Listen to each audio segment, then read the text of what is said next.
Hello, Hi there. Samir, how you doing? I'm doing good, Eric. How are you? I'm good. Let me just get this question board up. How do we add questions to it beforehand? I'm sorry? Are we able to add questions to it beforehand? Oh, absolutely. Yeah. Yeah, for sure.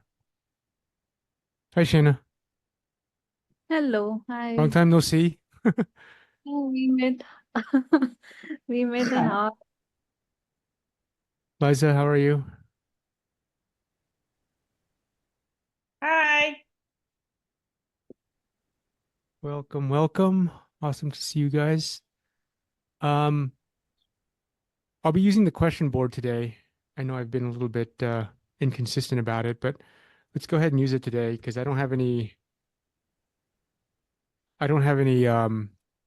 particular structured presentation or topic today or this week. So Lisa, Leslie, David, how you guys doing? Good, doing well. Thanks Awesome. for holding this, Eric. Of Uh, course. yeah, so I'm trying to get my webcam to work right now. No worries. I just posted, oh, I'm sorry. One second. I'll be using the question board today, so you guys can feel free to drop any questions or upvote anything there.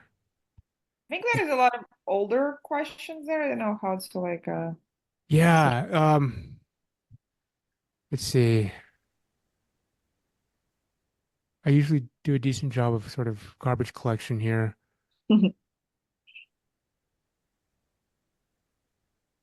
I'll clean this up a little bit. Yeah, I think I covered a lot of these last year, or last week.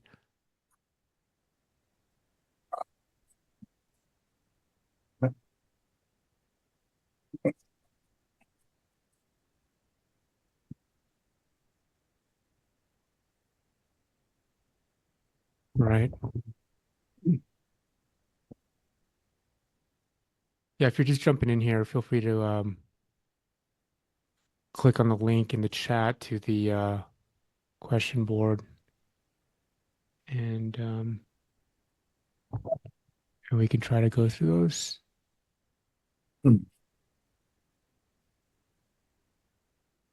Hi, Jess.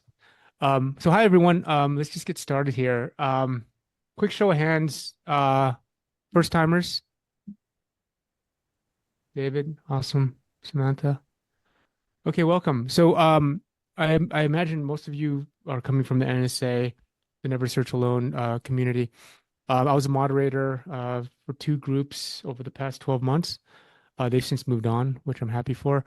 I've been recruiting now for 11 years, mostly tech startups.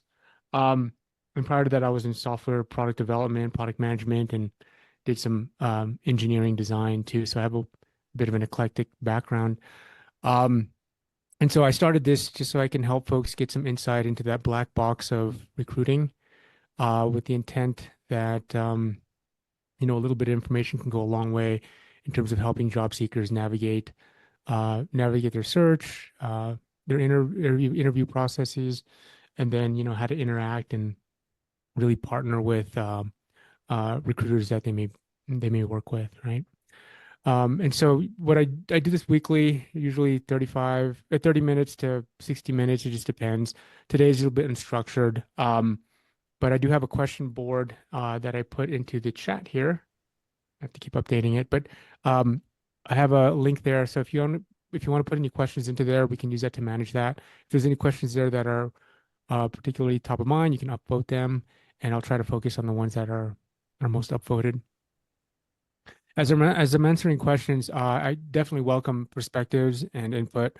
I by no means have all the answers, but I do try to shed some light, given my experience and insights as a recruiter. Um, so why don't uh, why don't we just get started here? Oh, I answered that question last week.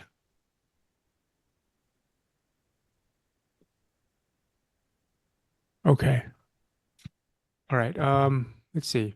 So I'll just start on the top here. How much of your job search should be reactive? I saw a job apply versus proactive, identify target companies, find recruiters, even without any relevant jobs.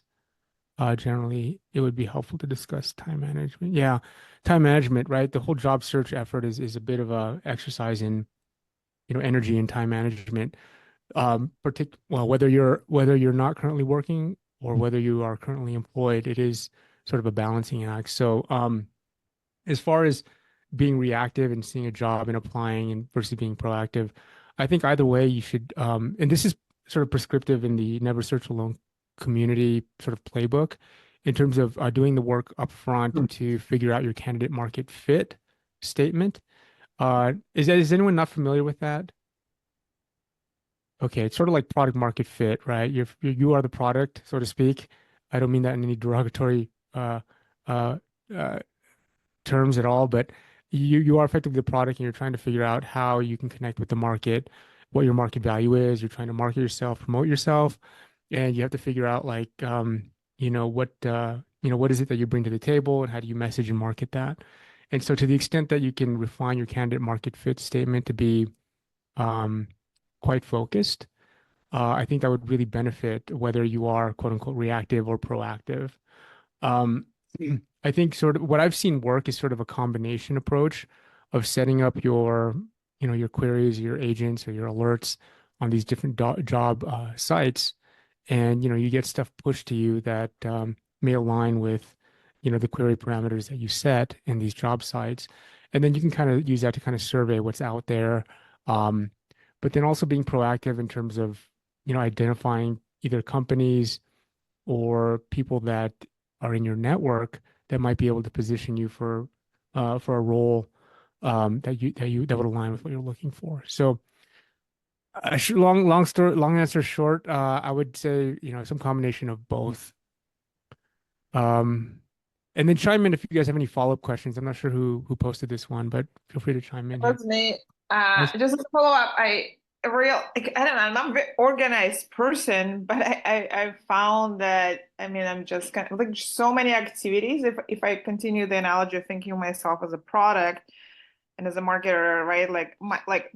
There's whole funnel, right? From like the very like brand, like as in like if I want to actually start posting and writing to kind of further my brand, those are like not direct activities, and then identifying the companies, like putting in the fillers, and right, like how do I, increase the ROI on any of those activities. There's just a whole lot of bunch of things, and I feel that sometimes it's just like too many, and I'm trying to figure out what are the best practices in terms of focusing. Like for example, I don't know, like work on like 5 or 10 companies at a time and don't like get everything else distract you, right?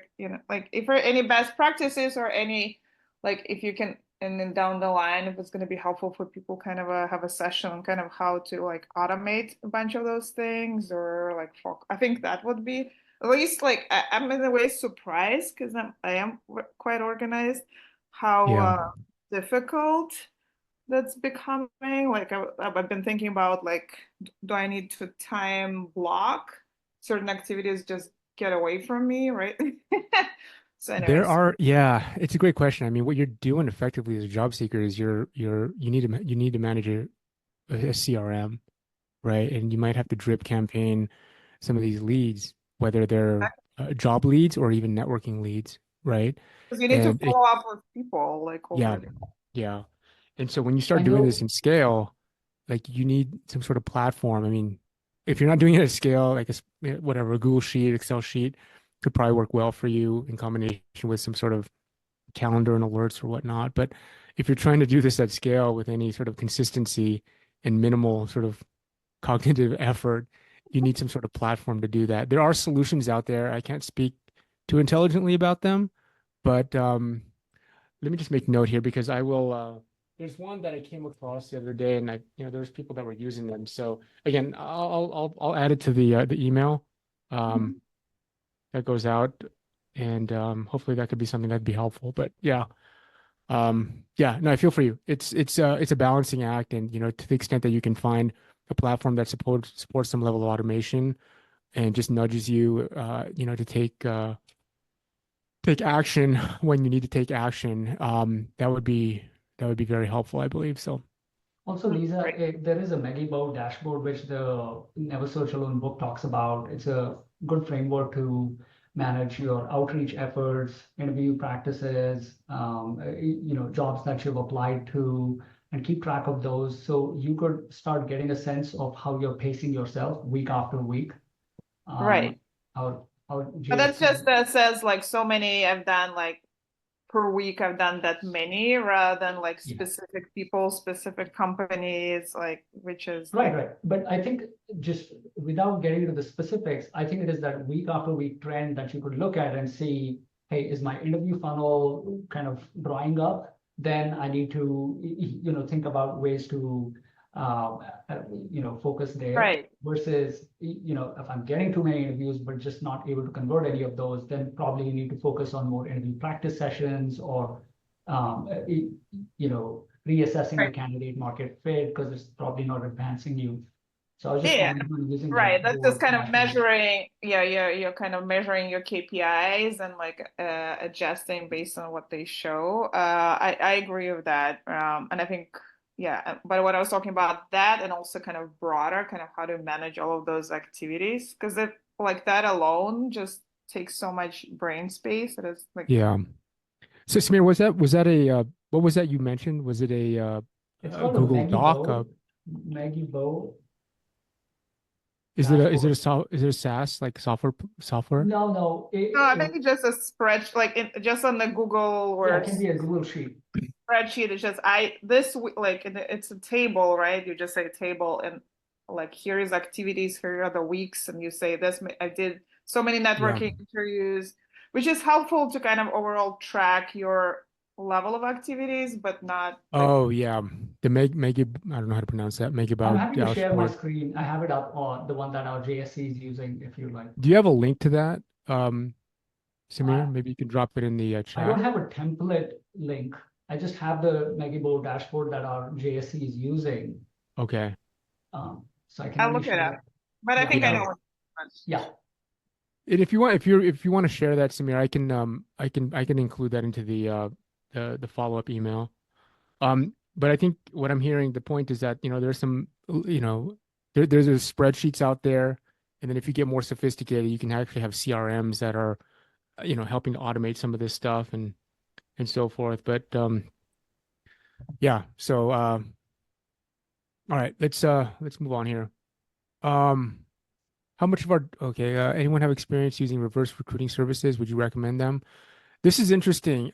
I don't have experience working with other firms that have done this, sort of that Jerry Maguire approach, right? I've had many executives come to me and ask me to support them in this vein, and Okay. I've taken some on, and it's interesting. It's a different sort of model.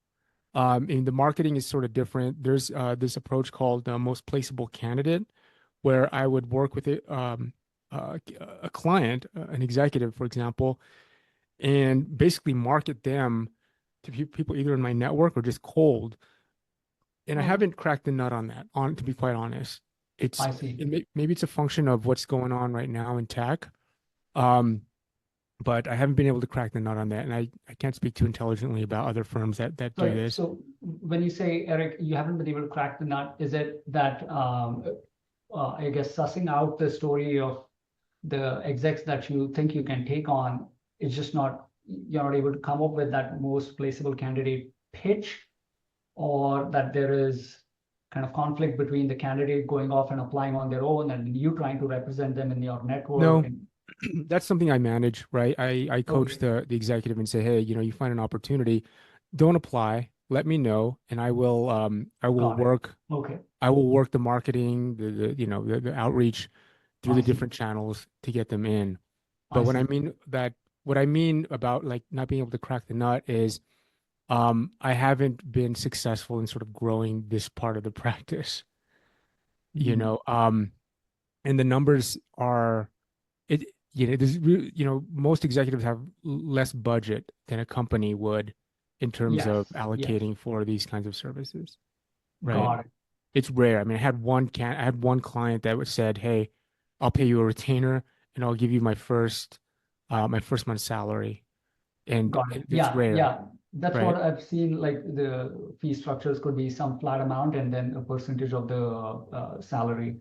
Yeah. But you're saying when you say, yeah, you haven't been able to figure out how it could make sense with numbers. So it seems like it's more a fee structure or fee um, given the amount of effort you're having to put in. Um, Yeah. Got Yeah, it. and the I fees mean, typically paid. is there some advice for folks who are contemplating it to kind of at least be realistic about approaching it or kind of make it easier for whoever it is that they're contemplating getting on a retainer so that expectations are not unreal? Anything you would advise there? Yeah, so I mean, the structure that I had was a small retainer on a monthly Yes, basis, and sort of a quote unquote success fee. So yes. if there were any leads that I procured that resulted in an offer and an Mm, acceptance, mm. then I would be entitled to sort of a success fee on the back end, Got it. right, to the tune of 1 or 2 months' salary, Got it. right? So incentives are aligned, Mm. right? But it's a rare case that somebody would want to do that, is what I'm finding. I see. Yeah. I see. I get people reaching out to me all the time and they want me to represent them or they want me to help them and they'll pay me a small fee. So someone won't even want to pay a fee. And I think part of it is just not understanding how it works. Like when recruiters are paid, they're paid by the companies typically, Yes, of right? course. Yeah. Almost Yeah. all the time, Yeah. right? And so to flip that on its head, most folks, even executives, don't, they just don't have the budget or they don't allocate adequate monetary incentives, to incentivize somebody to kind of really go after it for them, Got it. Got right? it. And so the other thing too is that I have a finite network. It might be, larger than most maybe Yeah. that are not recruiters, but my network is finite, and so there's some fatigue there. If I have, let's say, hypothetically 10 or 20 executives that I'm representing, Hmm. and now I'm going to my, the choice folks in my network. I Yes. say, oh, here's another person. Oh, here's another person. Here's another person. Like there's some Right. fatigue there, right? Right. And Right. Right. so that's what I mean by I haven't cracked the nut yet, Got it. Got it. so to Yeah. There's speak. only so many candidates you can take at a Yeah, time. yeah, yeah. Understood. So hopefully that helps. Um, Thanks. yeah. How is generative AI impacting recruiting and work on a zero? That's a great question. That's like the $1 million question. What I've seen is that there's some subset of clients that are super AI forward, or companies that are super AI forward. They're trying to figure out how to integrate AI into at all levels, right? At operational levels, at product levels, at the individual level, and they're really sort of lowering the guardrails that are really enabling people to move fast and get very creative. The other end of the spectrum is there's companies that are just, they're very sort of the laggards as far as adoption, and they're very concerned about governance, about regulation, about controls, about liability and exposure, and so it becomes evident, I think, when you're working with a company, you kind of see how fast or how slow they're moving in that regard. With respect to recruiting, um, I think it's going to be really interesting. I think AI is going to give recruiters more tools to be more effective in automating things that are kind of mundane. I'm already seeing that in the work that we do. For example, when I interview someone, historically, I would take a lot of time, spend a lot of time taking notes and then sort of synthesizing those notes. All that could be automated with, like ChatGPT, right? And then once I synthesize those notes, like I have to kind of go through and kind of really remember and evaluate the people that I spoke with. And again, AI can be used to help me do that. And I don't need anything sophisticated. I can just use ChatGPT to do that. And so, but nowadays it frees me up to do other things where I would be spending less time interviewing folks and more time sort of on the follow up, you know, note synthesis and things like that. Um, and now I can spend more time interviewing and less time, managing the things that that ChatGPT can do for me. A lot of these technologies now are being integrated into existing ATS platforms, and so it is making recruiters' jobs a little bit easier.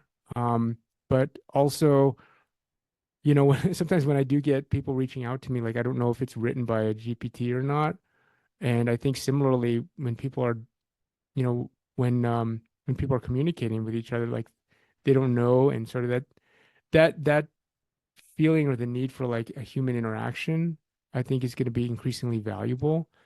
So, as somebody that wants to, I don't know, secure, is concerned about job security and keeping, making sure that their experience and their skills are marketable, I would definitely immerse yourself in using generative AI, as it relates to your profession, your craft, your function, and ask yourself like how does this make me more productive? How does it increase my capacity? But also, how can it be used to increase my capability? So capacity and capability, right? How can it be used to do that? And particularly if you can talk to that in an interview, particularly for companies that are much more progressive with respect to generative AI, I think that'll set you apart from other candidates.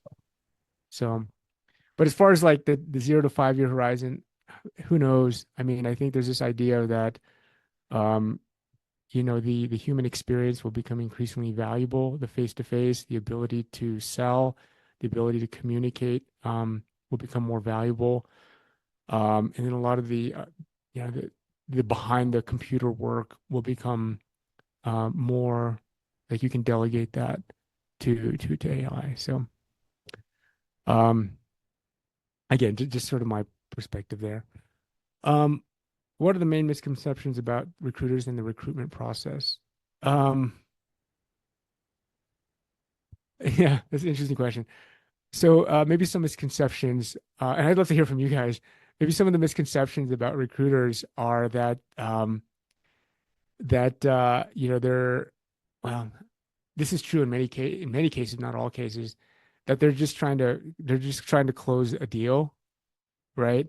I think the longer term relationship oriented recruiters are looking at working and building networks and building relationships with strong candidates. Maybe Yeah, a miss.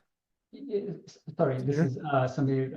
I would 100% second that. I certainly have had really good success with folks like yourself, Eric, other recruiters who I've worked with and considered for my hiring needs previously.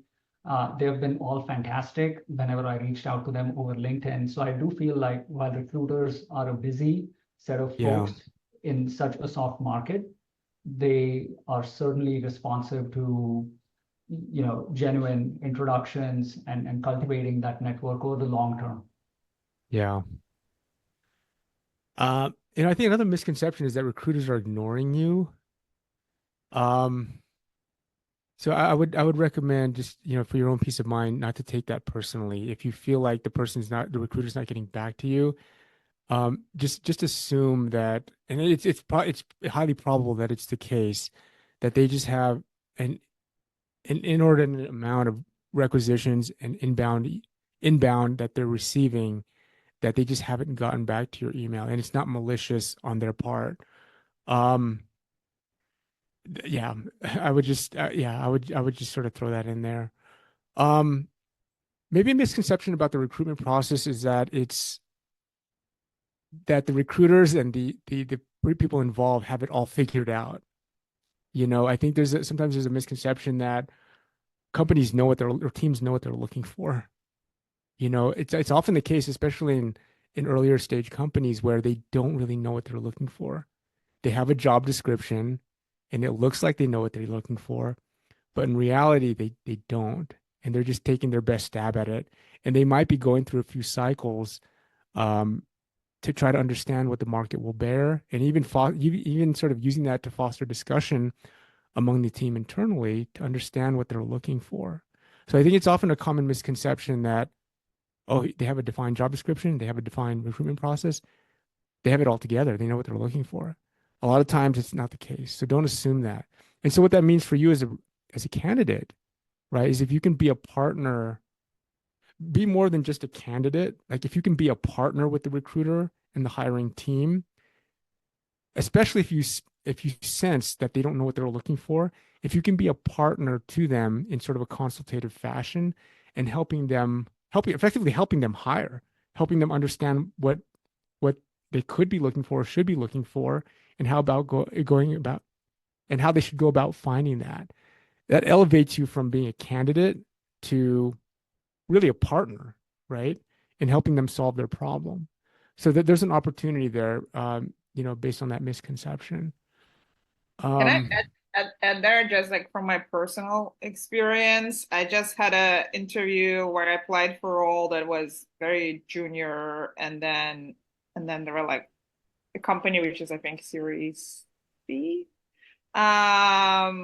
Anyway, in the end, they interviewed me. I talked to a bunch of senior C-level execs, and then they still decided. I don't know exactly what's the reason. Is it the money? Is it something else that they gonna keep the role pretty junior? But I think there's a lot of value in just staying in touch with both the recruiter and the team, because like clear, I mean, like the team used to have a senior level people in marketing, now they don't. At some point they would want to have it, right? So kind of offering yourself to that, like even advising role, I think is helpful. Yeah. Yeah, there is an interesting point because if you're working with an internal recruiter, they may have sort of a longer term view, of the needs of the company. Whereas an external recruiter, depending on the relationship of the external recruiter and that agency with that client, they may have more of a shorter term view of what the needs of the hiring needs of the company might be. So there's just a little bit nuance there between internal recruiter and external recruiters. Um, but yeah, those are a few of the misconceptions I can think about right now. How should you find recruiters? I've been at the same company for 3 years and only know internal recruiters. Um, I mean, it's pretty simple. Just go on LinkedIn and search for the word recruiter. Um, you can also just Google search for recruiting agencies or recruiting firms. I try to isolate that or narrow that down based on region, based on sort of industry or function. And once you identify sort of the firms, you can look up who's on the team, try to find them on LinkedIn. Usually my playbook that I recommend is find them on LinkedIn, try to engage with some of their content. Once you engage with their content, do a connection request, and then try to engage in conversation there. Don't lead with, I'm looking for a job. Can you help me? Or any flavor of that. I would lead with, trying to add value, even if that's just in the form of a thoughtful comment on something that they've written about, or some sort of content that they've produced. A lot of recruiters, especially if they're internal, they'll, if their company is looking for a position, they open up a job requisition. A lot of times they'll post it on LinkedIn and say, oh, we're hiring for this role, feel free to apply. If there's ways that you can add value in that kind of situation, right? You can tag people that you think would be a good fit. And so if there's ways that you can lead with adding value, that typically sticks out, because most people aren't leading with that. Do you think the job market will pick up in the coming months? Does hiring slow down in the months of November and December? Yeah, so that's a good question. So I think from what I've been hearing among my own network, is that there's typically and I've seen this too firsthand. Like there's typically a slowdown, a bit of a slowdown, a summer lull. And so what I'm anticipating and hoping for, crossing my fingers, is that early fall there will be some pickup in terms of activity, in terms of hiring, usually correlated with sort of budget allocation that needs to be consumed before the end of the year. And then there's usually some bit of slowdown in December, November, and December. So September, October, I would try to hit it hard, and hopefully you can sort of take advantage of that wave that I've typically seen, that wave between summer and the end of the year. Also, we have this election coming up, and it'll be interesting to see how that sort of plays out, and if it increases sort of consumer confidence in the economy and all that, that could be something else to watch as well. So bottom line, maybe try to pick it up here in September and October, and then maybe after the new year. Let's see, how far back in years should you go on your resume and LinkedIn profile? It's not a hard, fast rule. I mean, I'll give you the perspective as a recruiter. When I look at a LinkedIn profile or a resume, I'm most interested in like what the person's been doing over the past 10 years. Again, this is for, a mid-level to a executive or senior level person, right? I'm most interested in what they've been doing in the past 10 years. Not that I don't look at what they've been doing at prior to that. I do look if it's there. But if it's not there, I'm maybe a little bit less concerned. But I'm more interested in what they've been doing over the past 10 years.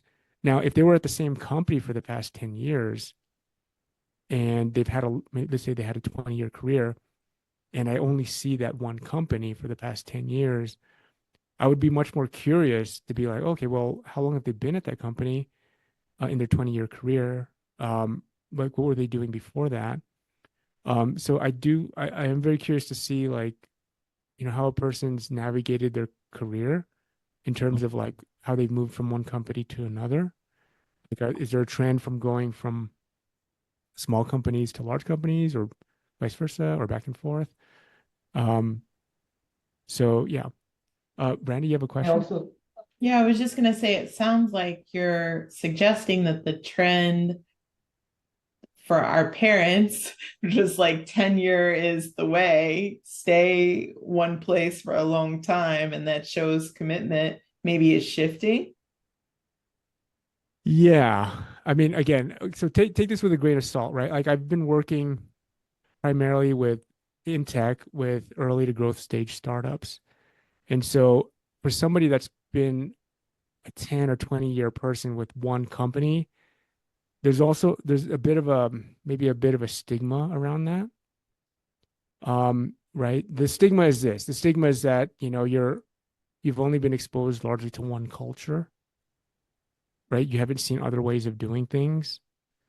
And unless you've moved up in those 10 years from, I don't know, entry-level person to a C-level person, like, you haven't probably had adequate exposure, and that could be sort of maybe used against you in some ways, right? Like, so this idea of sort of loyalty, that was not something that was highly valued in the clients that I worked with, in the sense that, oh, this person has been with the same company for 10 years, they must be great. That wasn't the mentality. It was more, what opportunities did they pursue? What did they learn at one company versus another? Have they had sort of a diverse exposure to different experiences, to different industries, to different products, to different teams, right? And so I think, again, take it with a grain of salt. The companies that I've been working with, they tend to bias towards that kind of person versus the 10 or 20-year person with the same company. Well, that's reassuring hearing. For me, as an innovator in the government, human services sector, it has been in healthcare. I industry hop because I bring a specific set of skills, and the challenge is getting through ATS with a resume that doesn't fit into perfect boxes it's been challenging. And I've also wondered, is there any worry about those 2 or 3 year hops? And if I tell you what I accomplished in those 2 to 3 years, that seems more valuable to me, to a potential employer, than the tenure. But I've been worried about that, so it's reassuring to hear. Yeah, I would agree with what you said there. As a recruiter that looks at a lot of resumes, I'm looking for this sort of the overarching story, right? And not to say that if you've been with a company for 10 years or whatever, 20 years, that is a bad thing. Like I said, I kind of alluded to earlier, like if I see title progression, which typically corresponds with progression with respect to scope, responsibility, and accomplishments. Like if I see that, I'd take that all day over somebody that's just, moved to every few years and it has just had sort of plateau. They haven't solved anything new, you know. Maybe it's been in the same industry for 20 years, but they haven't really progressed or solved any new challenges, right? So again, as a recruiter, I would try to take in the sort of the big picture, the whole picture. Um, let's see. Okay. Was there another question? Was that you, Samir? Or Oh, no, not a question. I was just mentioning that if your career has seen steady progression, then feel free to use the resume two-page essay, right, to show, even if it goes back 15 years, but you're showing consistent progression from, say, marketing into technical marketing, into product management, and then growing your scope, for example, right? That can be more than a decade. But if it allows you to tell a more compelling story for how you got into your current career and then landed and expanded your scope, I think 15 years is fine. Um, in any case, once you have 15 years, 20 years of experience, you should be designing your two-page resume to have everything that you need to that the hiring manager needs to know about you for the particular role, all in the first half of page one, so they can scan your experience in 6 seconds. yeah. But for what it's worth, again, that's why I don't prescribe like a hard line. There's some telling things that are interesting about a person's career path. Um, excuse me, that I tend to look for, right? And these are like, for example, if you switched from industry to industry, a different industry, or if you're switching a function, right, you're going from product management to software development or sales or whatever, like those are really interesting sort of areas that as a recruiter I like to explore, right? So even if it's far back, even if it's past, 10 years, when I see some blip like that, I'm curious to learn about what motivated that blip because it's very telling about the person, right? And so, and if you feel you have a compelling story that you can tell around that, I would try to include that in your resume in some way. If it has to be compelling and relevant, right?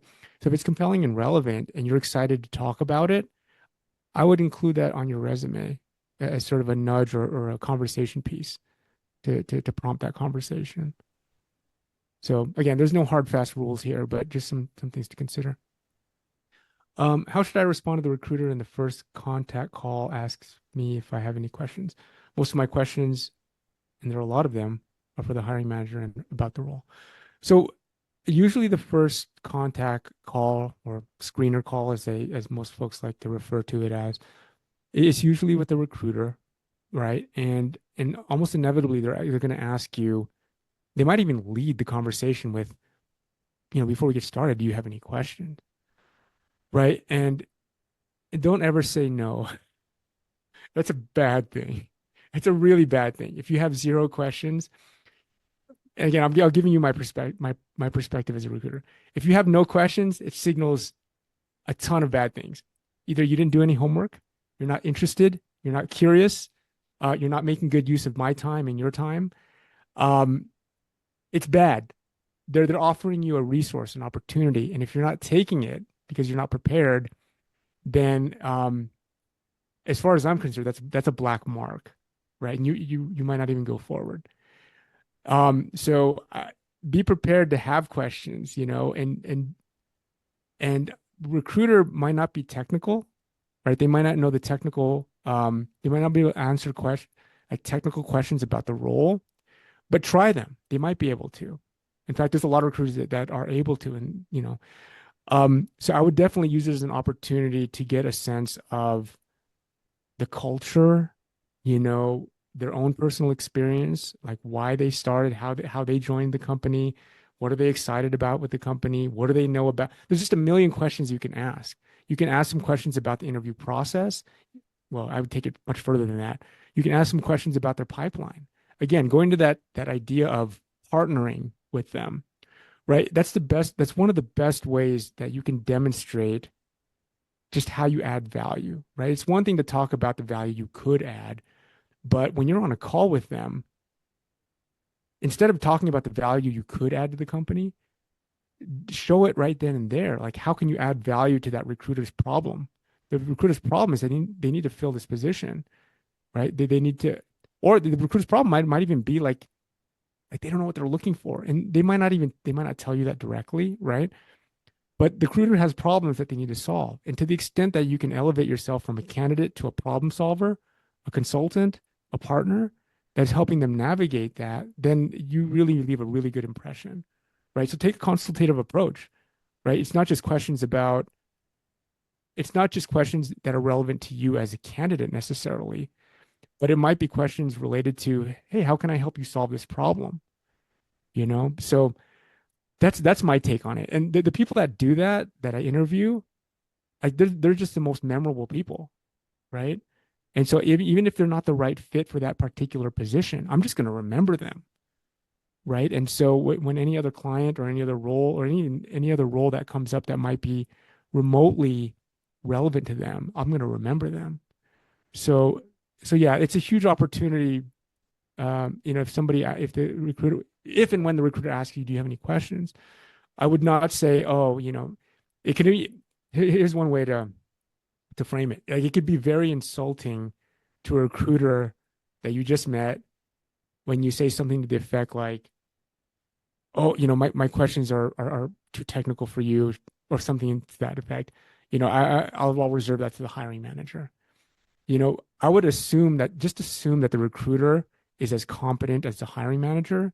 And if they don't know, the recruiter will more often not tell you, that's a great question. Let's reserve that for, when you talk to the team or the hiring manager, right? But to assume that they don't know and to sort of talk down to the recruiter because maybe you're more technical than them or whatnot, that could be very insulting. So I would just be careful about that. All right. Hope that helps. I posted it in the chat. There is you had that great session of interviews do's and don'ts, and I thought the examples of the questions to ask were really spot on. I really used those. I posted it in the chat. Okay, awesome. Thanks for doing that. Yeah, some of these questions I've answered before, and as you start to piece these together, you can kind of get a good picture of, how I might answer some of these questions. Let's see. Okay. How can one address a function change in the resume besides just showcasing the new title? So a function change being, like, as an example, going from graphic designer to software engineer. Shayna, was that your question? Yeah. Okay. I am trying to transition from more of an analytics to a product management type of role. So you just mentioned that you should address that in your resume.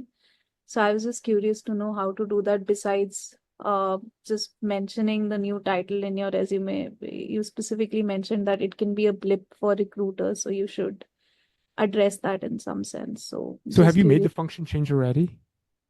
No, but I'm hoping I make it, and then maybe I'm just curious to know how one should address these things in general. I haven't made it as yet, but just curious to know Yeah. how. So just to set maybe a little bit of expectations here, people that are making career changes or role or function changes, those folks are higher risk as far as the recruiter is concerned, right? And the recruiter has to make a case for why should we consider this person who's maybe has less experience in this role or this function versus, these other candidates they've been doing this for the past X number of years, right? So the recruiter it's higher risk. So just to give you the mentality or the perspective from the recruiter, so they have to make a case, right?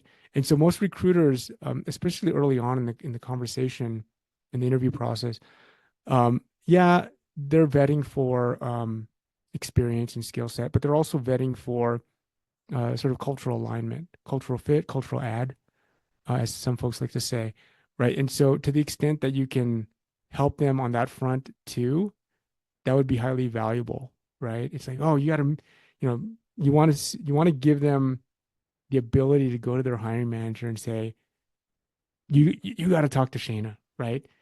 She's transitioning. She doesn't look like the other candidates, but here's why you should talk to her, right? Because of just her level of curiosity, her energy that she could bring to the team, and sort of the different perspectives that she brings in her former roles, right? You want the recruiter to be able to go to bat for you in that way, right? And so yeah, you should have a good story for why you're transitioning, but also it's sort of building that rapport with the recruiter and understanding what the team needs. Because when people are hiring, they're looking for someone to solve, their certain problems, right? Or being able to address certain challenges. And yes, a large part of that is technical, but there's also another part of it is, how are they going to fit within the team? Are they going to up level the team from a diversity of perspective? Are they going to up level the team in terms of energy, in terms of, I don't know, right? Like, and so you got to understand, kind of try to understand what they might be looking for beyond just the job description. So anyway, long story short, if you haven't gone through the change yet, I would try to highlight accomplishments that are that really emulate the kind of accomplishments or the scope defined in the job description for the role you're looking for, right? So the titles might not match, but to the extent that you can use a lot of the same language in your accomplishments, I think that would be really, really helpful. Got it. Thank you. Let's see. Is there a number of years after which staying in the same company could potentially seem as a bit jaded or seem like the person? Yeah, so take this with a grain of salt again. For me, that number of years, and again, keep in mind that I've been working primarily with venture-backed tech startups and growth companies. For me, that number is somewhere between 7 to 10. And it could be long, so it could be longer, right? Like if the person was at a company for 10 years, for example, but I saw a bunch of sort of title progressions in that time, I would be inclined that's sort of equivalent to working at different companies in my mind, because they've sort of broadened the scope of their role within the company, right? The other thing that just came to mind is companies go through their own journey and evolution as well, right? And so companies are not they're not static, right? Especially earlier stage companies and growth companies, right? And so if a company was acquired, if they were, if there was some sort of uh, um, divestiture or anything like that really, it could create new environments within a company. So even though the company has the same name, fundamentally the company has changed. Like maybe the culture has evolved. You see that a lot with a startup getting acquired by a big company. They may still maintain the same name, but maybe they're operating with different sort of objectives now. Maybe they're focused less on innovation and more on scaling, or driving profitability, right? And so even though it's still the same company name, the environment and the mission, or the environment or the objectives of the company may have evolved, right? And so that may be worth highlighting if the company that you're working for is not a household name, and it was not obvious to the recruiter that there was some fundamental change at the company. But yeah, so again, I sort of take this sort of holistically, right? Just because somebody's with the company for an extended amount of time doesn't necessarily mean that they've become settled. And just because somebody's moved every, whatever, 3 or 4 years doesn't necessarily mean that they're proactive either, right? And some indicators of that are promotions, title progression, sort of expanding expanding scope, or it could be specialization too, right? If they're specializing in a specific function or a specific domain expertise, right? All those things I sort of take into account when sort of looking at it. I don't look at it as just in sort of one facet, so to speak. Hey, Brandy. I just want to challenge that tiny bit. Yeah. And only because what we know statistically is that people of color, people who represent marginalized communities, typically don't get title progression. So what you'll see is them achieving great aims, but hitting a glass ceiling in a way that other groups don't seem to experience it. So they have to be exceptional beyond exceptional times 10 to hit that next level. And then you may have somebody who is a really great team player, but they don't know how to do the tangible things as well. So I just want I want to challenge all of you actually to think about that a little bit differently. That title progression does mean that they play well with people who give out titles. Sometimes it means that they're demonstrating competency and bringing added value or increasing profit, but it doesn't always mean that. Yeah, no, that's fair. That's fair. And as a recruiter, we look for shortcuts, right? Title progression is one sort of shortcut. But it's not, by no means is it sort of one thing that I look at, which is, what I'm trying to say is like, you have to look at it sort of holistically, and so, yeah. Again, I'm speaking for myself as a recruiter. There's a whole spectrum of recruiters out there. So, take what I'm saying with a grain of salt. Let's see. If someone is looking to pivot in their line of work, is it better to pivot internally, or can look externally as well, or is that a waste of time? I mean, the benefit of pivoting internally is that, ideally you'd have some sort of internal, sort of professional or social capital, right? Where somebody might be inclined to take a chance on you or give you sort of incremental work that's outside of your current sort of lane, so to speak, right?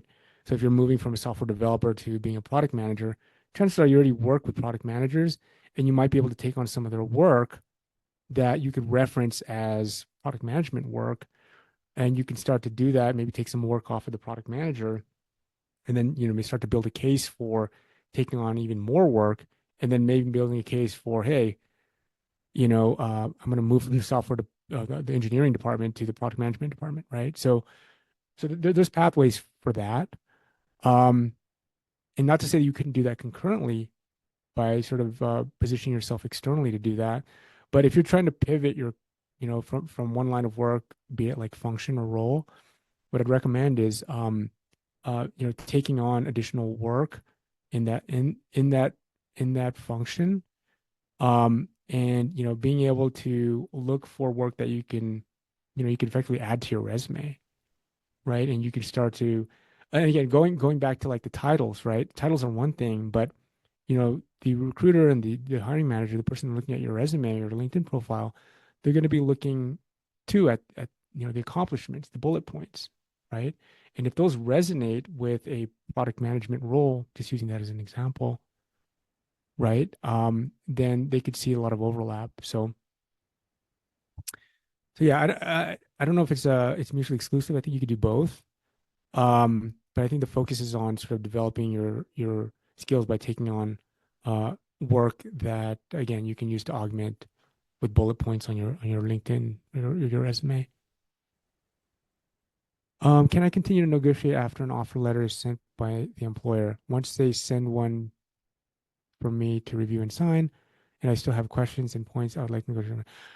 I would not, I mean, once you sign, not that you couldn't negotiate, but I'll clarify. I haven't signed yet. So I had one okay. question. They sent me the written form. So it's up to me to review, ask further questions, and get things clarified before I sign. Okay, right? got it. like in between. I'm curious like how many times I can kind of go back and forth.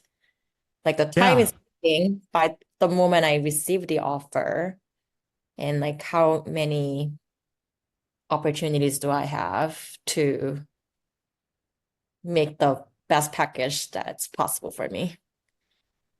Just as a gut, without asking any clarifying questions, I would say no more than one or two, Mm, right? If you start going back too many times, it becomes this question of why didn't this come up earlier?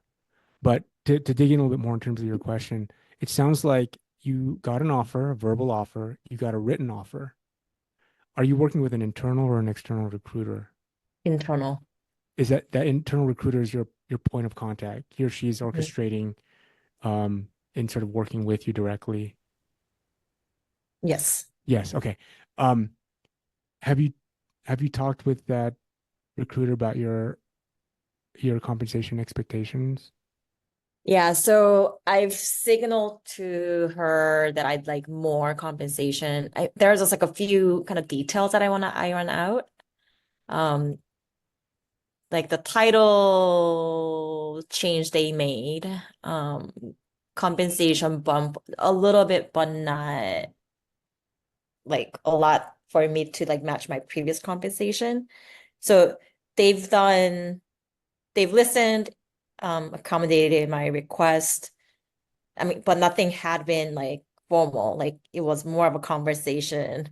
What about like this? What about that? Like it was like a through organic conversation that she gathered all the inputs and kind of incorporated into the like the written offer. Hmm. Um, but one, there are a few points that are missing based on our conversation. So I want to kind of, memorialize all of those points Yeah, on you want paper. to get it in writing, right? Yeah. And two, which I don't know whether there are any other points that I want to negotiate on before I would accept or reject the offer. But it's just like general curiosity. Like once the offer is received for me to think about, like how many times can I go back? Yeah. I mean, the reason why you wouldn't want to go back at most more than twice is because you'll send a signal or the feeling that you're giving them the runaround, Mm, right?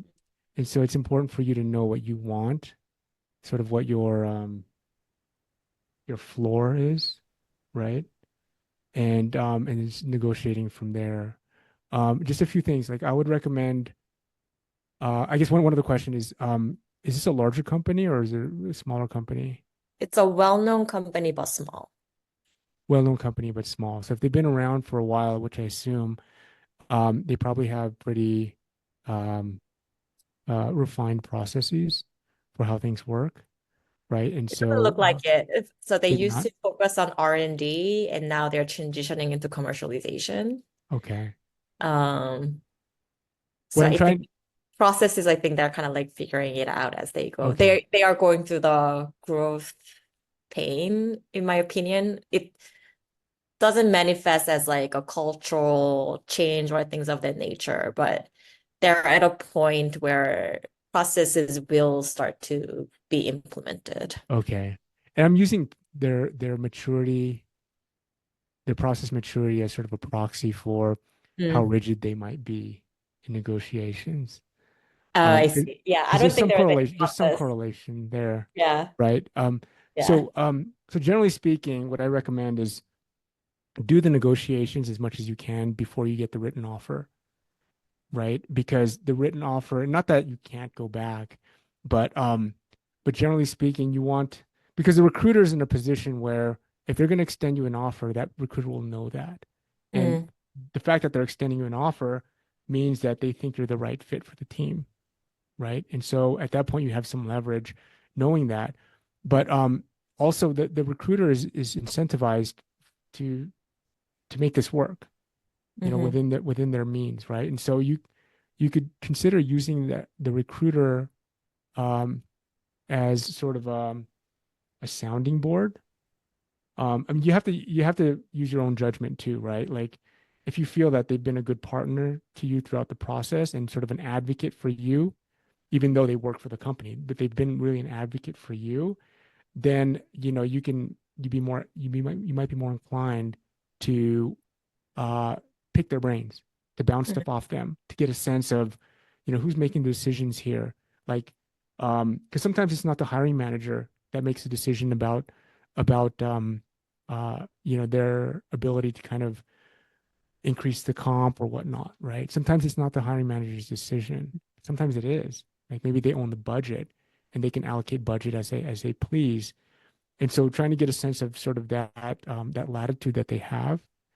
Usually a recruiter that has line of sight to the hiring manager has some sense of that, Mm. right?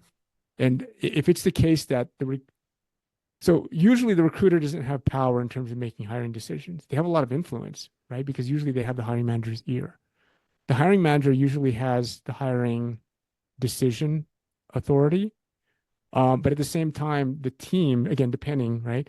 The team that works with the hiring manager, they have a lot of influence too. And a lot of times they'll have veto power, right? And so if the hiring manager and the team like you, that doesn't necessarily mean that they can also, the hiring manager might need to escalate it to finance to get some sort of additional budget approved, right? And so if you can minimize the number of escalations and get what you want accomplished with that one decision maker, usually the hiring manager, then that would be ideal. So if you find out from the recruiter that the hiring manager does have latitude with respect to budget. So for example, like, if the hiring manager is looking to hire, I've seen this many times before.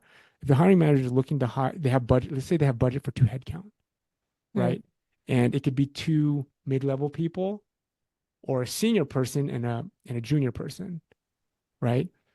Then they have some latitude there that they can play with, and that you can usually gather that from the hiring man or the recruiter, right? So I would try to leverage the recruiter for some of those insights that can help you sort of navigate how you negotiate. Ideally, you're negotiating before a written offer letter is produced, because I mean, it's not much, but there is a process, right? There is some process overhead for getting an offer letter produced and sent out. And so if you can get the conversation going around them agreeing and you coming to an offer that you would accept. So typically as a recruiter, I won't send out an offer letter until I get a verbal yes. Mm. If they need to see it in writing, I'll shoot them an email with bullet points. Comp is this, bonus is this, title is this, blah, blah, blah. Right. And then if they give me a thumbs up, yeah, that looks good. Or they give me a verbal, that looks good. Okay, we'll get the offer letter out. So, and that before the offer letter out, that's a prime time for negotiation. If you get the offer letter ready, not to say that you can't negotiate, you still can, but ideally you're able to do it beforehand. Mm. The other thing too is as a recruiter, it helps me if you give me options, right? Because there's different levers in an offer. There's different levers of what's important to you. I mean, obviously, monetary base comp is typically one of the most important things. Then you have bonus. Then you have performance-based bonus. And you have, I don't know, like RSUs or equity or whatever, right? Like maybe even some perks or maybe vacation days, depending on what's what. But like, there's a lot of different levers that you can pull. And so if you look at those, and that's one of the things I do as a recruiter early on, is I try to get a sense of what's important to the person. Is it flexibility? Is it monetary base comp? Is it sort of upside? Like some sales folks, they don't care about base at all because they're just killers out there as far as generating business. And they'd rather just have like almost unlimited upside in terms of their sales commission. And so you have to understand like what's important for you and sort of crafting sort of a bundle, right? Different bundles, maybe 2 or 3 bundles that work for you. And when you present that to the recruiter or to the hiring manager, it almost makes them feel like they have options, right? It almost makes them feel like they're sort of more in control, right? And so obviously you want to present 3 bundles or 3 options that work for you. You wouldn't present one that doesn't work for you, right? But yeah, that's another thing I would recommend. Yeah, I feel like the offer letter that I got is somewhere between the email with the bullet points and the official offer. It looks so informal, Yeah. and it just happened so quickly in term and like I didn't even say yes to the verbal offer. She asked me whether I was how I felt. I'm like, I'm excited about this conversation. Didn't say yes, and then she sent me this. So it's a little bit atypical of the process that I'm used to. So I'm like trying to Yeah. see what are the best next steps. I would always signal interest, assuming that you are interested, right? Yeah. I would always signal interest, emphasize it. Because if they get the sense that that their offer or their company is number two, the recruiter will start orienting themselves to make sure that they have a backup. Mm, Well, they're going to do that anyway, yeah. but yeah, I would always sort of emphasize your interest, even if it is their number two. And I'm not suggesting you lie, but even if they are your number two, I would emphasize what it is uniquely about the opportunity or their company that you're most interested in, Yeah. right? Even on their side, I think the reason they're trying to expedite is because I told them that I am in too active Yeah. process right now. Okay. So I think they're just like trying to close it. Okay. Yeah. And it's good Yeah. you're being transparent with them. Be careful, not that you would do this, but just be careful how you message that. Because what you don't want to have happen is you don't want the recruiter or the hiring team to get the signal that you're trying to play one off the other. Mm-hmm. Yeah, that's a big turnoff for most companies, most recruiters. Yeah. So I hopefully mean, that's it helpful. me too. Yeah, I want hopefully to be that's their helpful. number one. Yeah, right. So okay, we've kind of gone over here. I hope this is helpful, you guys. I do this every week. I'm sure there's a ton of questions here that I missed in the chat. So I apologize for that. But yeah, feel free to use this job board. It's up all the time, so you can access it all the time. So feel free to log stuff in there as you guys see fit, and we'll see you next Thursday. Thank you, Thank you Eric. all. Have Thank a good you. week. Bye bye.